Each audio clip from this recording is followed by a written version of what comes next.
各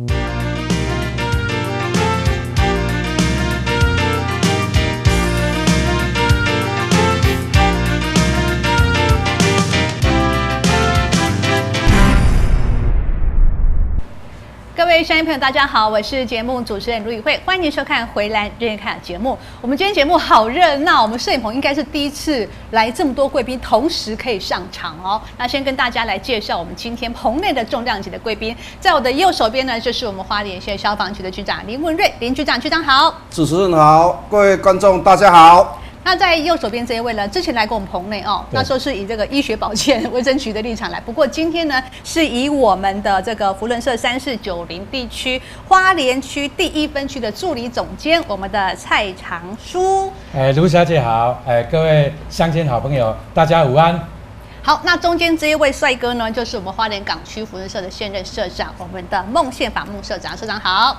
卢记者好，各位观众大家好。好，右手这边呢，大家应该也很熟悉啊。好，今天的身份就不太一样了。这是我们的吉安福伦社的社长许正赤许律师。来，主持人，各位观众大家好。那在右手边这一位呢，是我们林局长的好同事啊。不过他今天的身份也是双重的啊，他也是我们3490地区福伦社我们花莲区第2分区的助理总监，我们的江月成江助理总监。是，宇慧好，各位听众朋友大家好。今天这么多重量级的来宾到我们的摄影棚来干什么呢？要跟大家来报告一个好的讯息。其实我们知道这个福伦社成立的宗旨就是服务社会、奉献人群哦。那这个每年度的这个精神宗旨都会不一样的指标，努力的执行当中，就是希望能够让这个社会幸福更加的圆满，更加的祥和。那所以呢，今天我们先请我们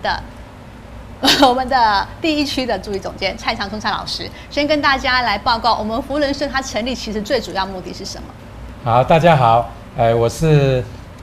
国际福人3490地区花莲第1分区的助理总监蔡长书。那今天呢，很高兴到这个地方跟我们乡亲好朋友来报告。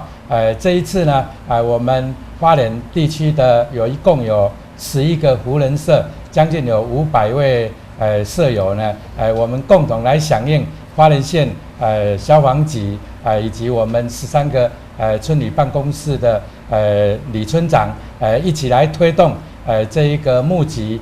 住宅式的火灾警报器的一个活动计划。那这个计划呢，相当的有意义哈。那大家都知道，这一个火灾呢，预防胜于这一个抢救。那火灾的这一个灾害呢，实际上危及我们乡亲这一个生命财产的一个安全哈。那所以我们这一次一起来响应呢，我们一共大概募集有大约1200个这个火灾的警报器。那希望这些警报器呢能安装在我们的这一个包括我们这一些弱势族群啊、贫困的这个住宅地方，还有独居老人啊，我们残障人士或是我们的这一些山区的地方呢，让他们对火灾呢有一个更加安全的一个警示。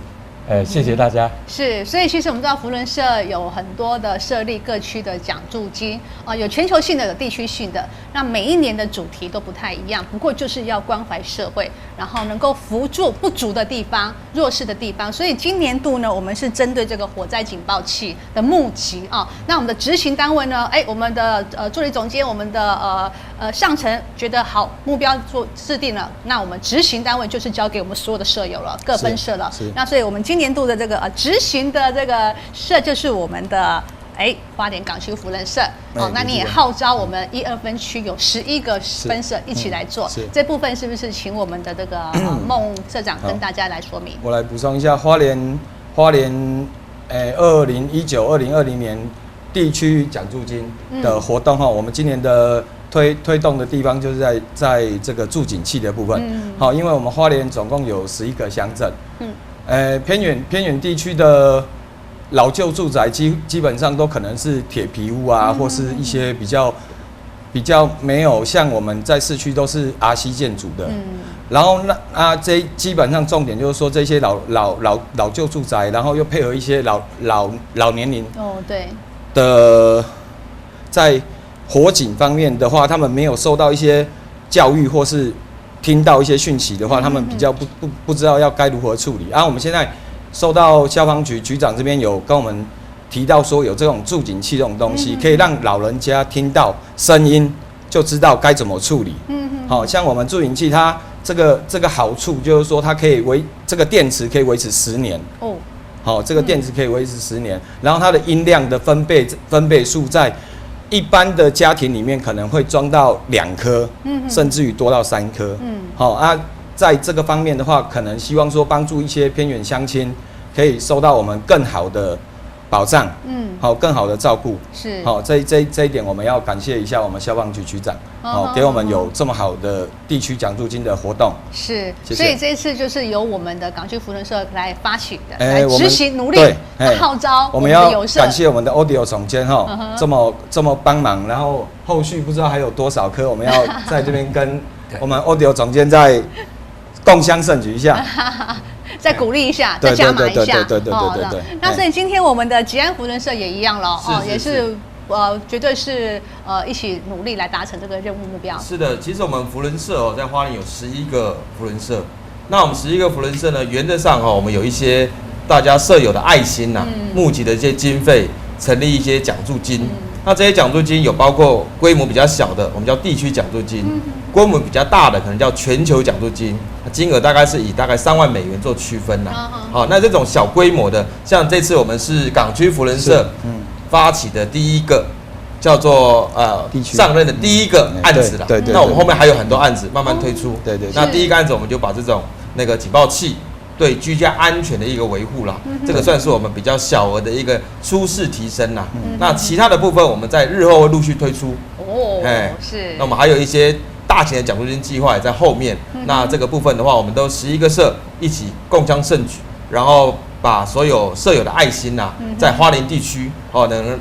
让大家感受到说我们这个人机己机人力己力的精神。是，所以我们这个第1、第2分区有11个社，有将近500多位的社友嘛那其实大家积小成多，甚至有些人很慷慨，为了做公益真的是没有问题，差多少我补多少。那这些经费都希望用在最需要迫切的地方。所以我们一波一波，今年的第1波是针对火灾警报器，后续还有很多各个不同的层面需要的一些补助资源，我们会陆续再推出来这样子好，那有了善款，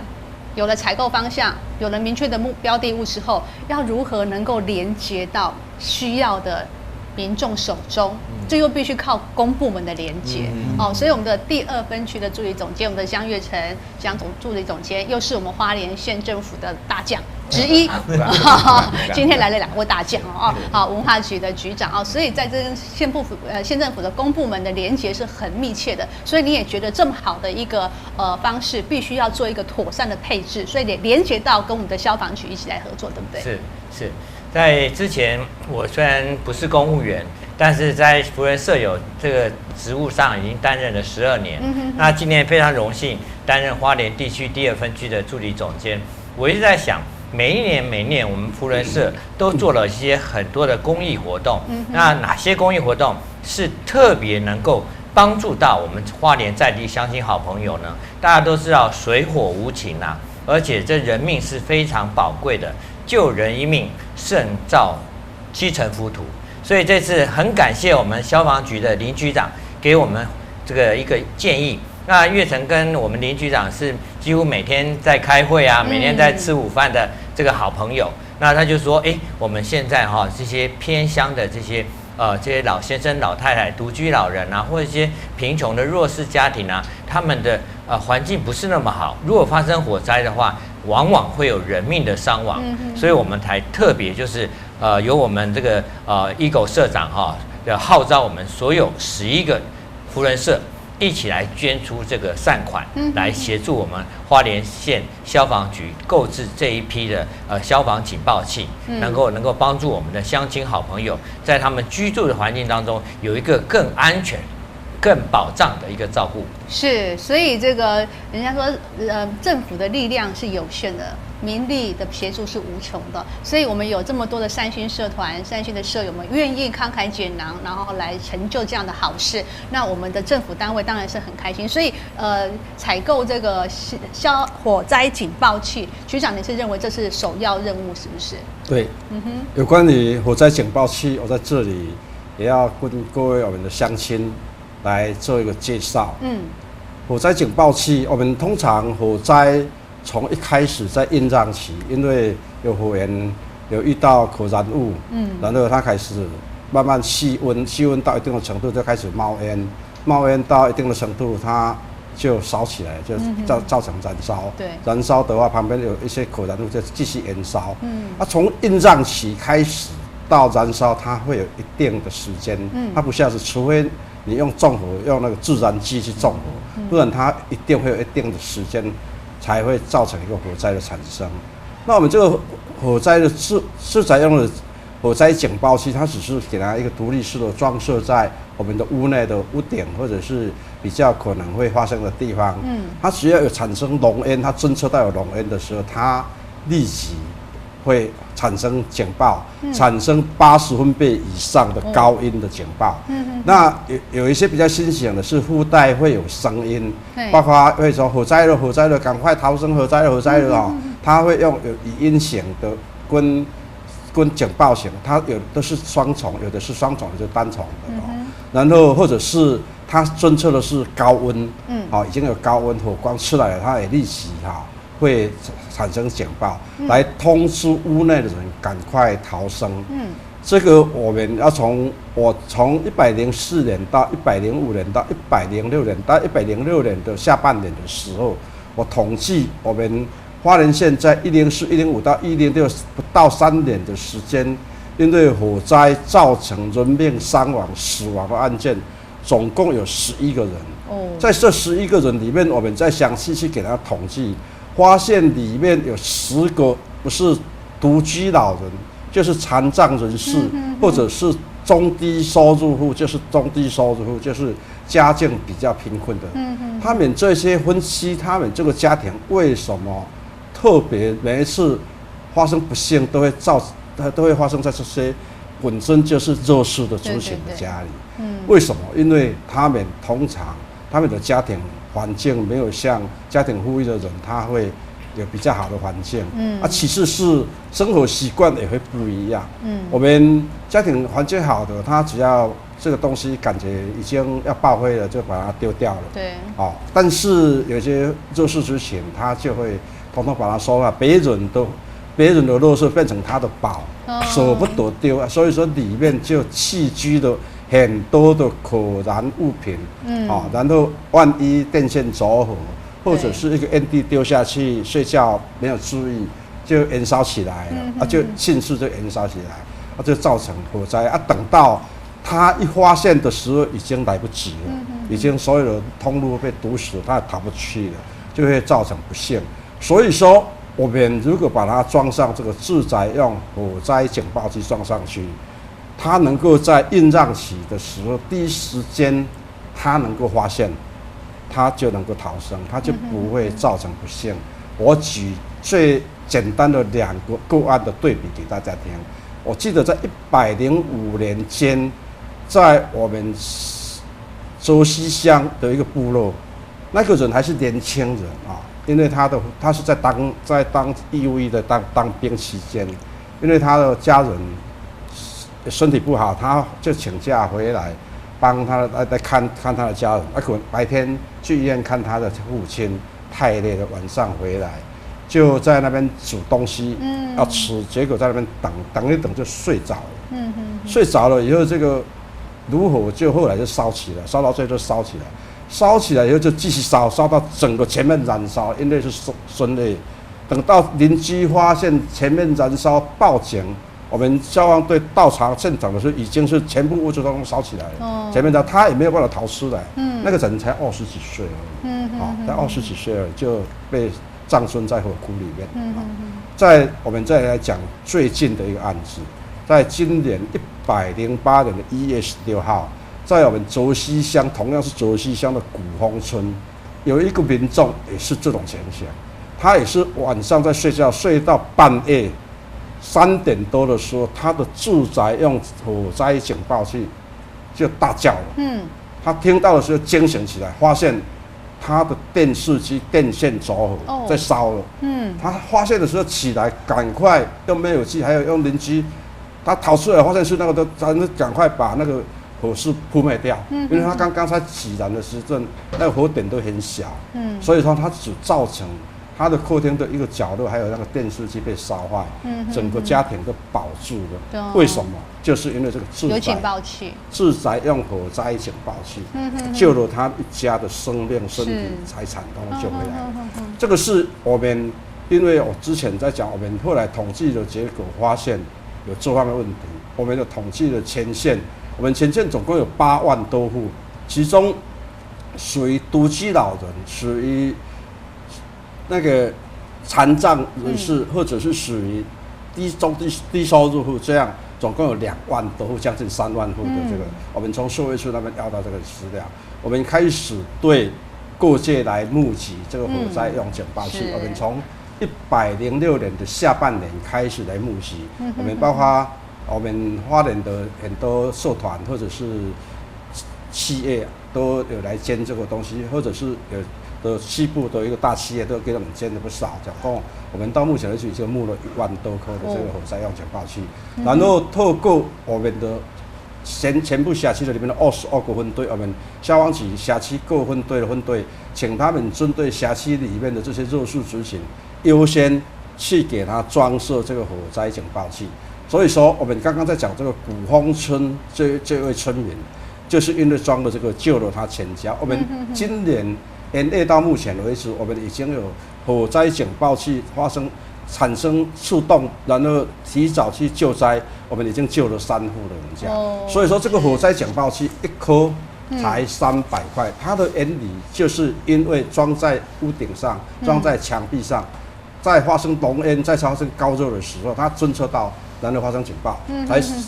这是300块可以救你全家，所以会救你全家。那你一个地方可能厨房、客厅，或者是甚至如果你的家庭很大，在房间里面，你怕你晚上隔音很好，在叫的时候你听不到，你就寝室也可以再装，把它装了以后，我们可以小小的话可以发挥最大的效益。是。那我们花莲县目前为止，我们火灾警报器的装设率才30%几而已。在全国里面，我们算是倒数的几名以内。因为我们花莲县的住宅形态跟西部是不一样的。西部的住宅形态大部分都是集合性住宅、高楼大厦。集合性住宅在法规上的规定，它在申请使用执照的时候，就是必须去装设联动式的系统式的住宅火灾警报器。那我们独立式的住宅是没有这方面的规定，但是我们目前已经透过修法的程序，在新盖的或者新装修的，我们要求他们一定要装了，我们才给他使用执照。但是对于现有的旧的这些旧有住宅，我们务必要在最短时间内，请大家通通装设起来。我们请民众一定要这种钱一定要花一颗才300块不要轻忽，因为很多民众他认为这个不会没有那么倒霉，不会发生在我身上不怕真的是不要，因为这个小小的花费可以发挥最大的效果。那我们这个火灾警报器的需求的量，事实上还非常大，我们最少还要目前才总共有1万多颗，我们最少还要再募个1-2万颗，才有办法把刚刚在讲我们。将近我们刚刚在讲弱势族群2万多户，总共有差不多3万户，30600多户。我们这些户，我们可能还要，如果要募的话，可能还要1-2万户，2万颗才有办法把他们补齐。事实上，这些弱势族群，他如果自己愿意花钱，那事实上也不是很大的经济负担，也可以自己来装这个部分我们感谢我们扶轮社第1期跟第2期扶轮社，我们江局长，我们在县府在开会的时候都有听到我在一直到晚在宣传这个事情，他就主动跟我们扶轮社的第1期、第2期这边的社友有您一边讲，他们一边开始说，不没搞呢，不没搞呢，一定要再加油。当时我不晓得我们江局长是我们扶轮社的，他就说我们扶轮社可以做一点力量啊，我们可以帮忙一点，然后就邀请我们福伦社的舍友。结果那一天，我们去跟大家报告说，这个助景器的，大家就说，本来他们开始的预算也没有这么多啦，后来就陆续一直加码，感谢我们福伦社的我们的所有的舍友、社长哦，对社会的爱心，也呼吁我们所有民众或者是我们的社团或者是我们的企业团体，能够踊跃捐施来帮这些弱势族群，是啊，对吧？啊，让他们能够免于受到灾害的一个损害。谢谢大家。所以这一次我们第一阶段是先募集了将近36万，采购了1200颗，1200颗。那刚刚局长说还差2万个，没问题，我们再继续加油，再继续加油这也是我们第2批、第3批继续而且相信大家听到局长的分析会知道这个警报器的重要性。它确实真的是不怕1万，只怕万一啦那真的如果不小心发生了这样的状况，有它及时通报，让大家可以及时的处理，或者是及时逃生，这都是功德无量所以这部分是特别的重要。所以我们都每一位社长们、总监们都一直点头了，没问题，后面继续加油啊！是好，那所以这个目前我们募集的这些，就是先暂时以弱势家庭、低收入户来做优先帮他们装。刚刚局长提到一个很重要，就是烟雾出来了，我警报器听到了，我要拿灭火器，那要不要再捐灭火器？我再讲一下。下个阶段，局长我帮你讲了吗？灭火器通常是家庭自己会装设啦，可是如果是家庭没有啊，你要逃生啦，你有能力灭火就灭火，不能有能力至少你要先逃生。但是灭火的部分也要看你的能力所及啊。能力所及，如果说现场的状况不容许你在那边多逗留，你就要赶快逃生，赶快报警，然后交给我们。我们现在目前为止，我们在各个偏远部落那边也会配发一些简易的一个灭火设备，我们也去帮他们做训练了。那居家的灭火器是国家应该要做准备啊。如果说火势刚开始，其实一个脸盆一盆水家里都有水吧，就可以把它处理掉了。因为在刚开始的阶段，火势只是一个小火苗，在冒烟，在燃烧，说不定一个脸盆水就把它解决掉了啦。这个是大家可能也要自己有准备啦，自己要事先要有一些概念，救火概念。有些东西是要用水，有些东西不能用水。要该用喷火器，该用什么的方式，大家可能都要上网 Google 一下。网络上有，会提醒大家所以这个防火的知识常识，我们自己平常需要能够加强充实一下。意外发生总是在意料之外。那希望发生的时候，我们可以赶快来做处置。那有一个预防的警报器，真的是加强了我们这个处理跟逃命的一个黄金时间所以这个警报器真的是很需要。那也很感谢我们的福人社大德们愿意慷慨解拿而且刚刚听到说还不太够，大家很有爱心，说我们继续再加油，再来募集好，那所以其实除了刚刚节目开始之前，我们也知道，其实除了这个区域的奖助金之外，我们还有全球奖助金，而且1波、2波、3波，还有很多很多的一些社会公益的事情，我们福伦社还要继续推动。那也结合这公部门的力量。那来关怀我们更多的弱势的乡亲那所以今天我们会有捐赠仪式吗？会哪一天？现在时间还没有确定这个月份会来做捐赠。对，这个月。好，所以这样一个隆重的捐赠仪式，其实我相信消防局拿到这一些善心的这个警报器，我们也是希望能够落实发挥它的功能，然后最好就是多救几个家庭。我觉得这是很重要的真的是就是帮助更多的家庭。遏止悲剧发生那我们都很怕听到火灾的声音3更半夜听到通报，心都好凉都好紧张，都希望是一场误会，或者是及时扑灭，那都是好的那所以希望警报器可以发挥功能那今天我们的重量级的总监、跟社长、跟局长，到我们的节目中来跟大家来报告我们的福伦社3490花莲第1、第2分区，我们11个社有500多位的社友们集结了爱心。那今年呢，不止这一次。后续还会更多来募集这个住宅用的火灾警报器，那希望能够先从弱势家庭的家中来装起，先保障他们的安全。那如果经济条件能力所及的朋友，我们自己花一点小钱来做好居家的安全防护，希望大家都能够幸福平安。那最后我们是请助理总监，好，跟我们的乡亲朋友们哦，再来做一个叮咛，也顺便跟大家来报告我们福伦社年度的宗旨。这一次的火灾警报器的一个募集活动是相当有意义的。那福伦社呢，公益服务跟我们社区服务呢，是我们福伦最大的精神跟目标。那我想呢，我们会持续呢，在我们社区，在我们地方呢，继续发挥我们的爱心，再接再厉的，来为我们乡亲服务。感谢大家，谢谢。是，那每一位社长要跟大家再说一句话吗？难得来节目，好，希望花莲的乡亲有感受到我们福伦社对花莲乡亲的爱哈。我们用心经营，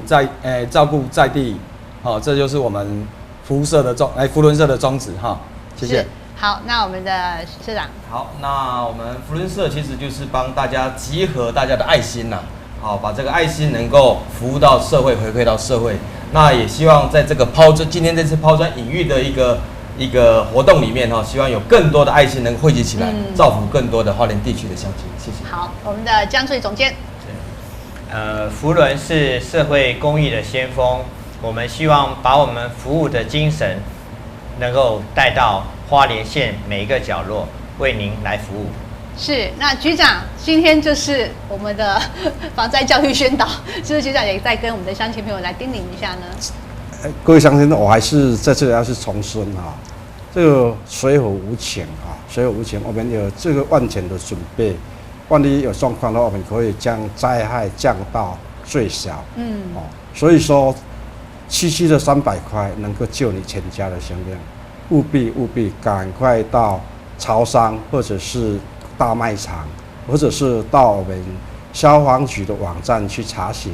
到哪里去买，自己去买，把它装了。如果说是家庭经济上真的有困难的这个事情，你家里还没有装的，主动跟我们的消防分队通知，我们会派人到你的府上帮你安装。是，好，祝福大家都平安健康。好，那如果有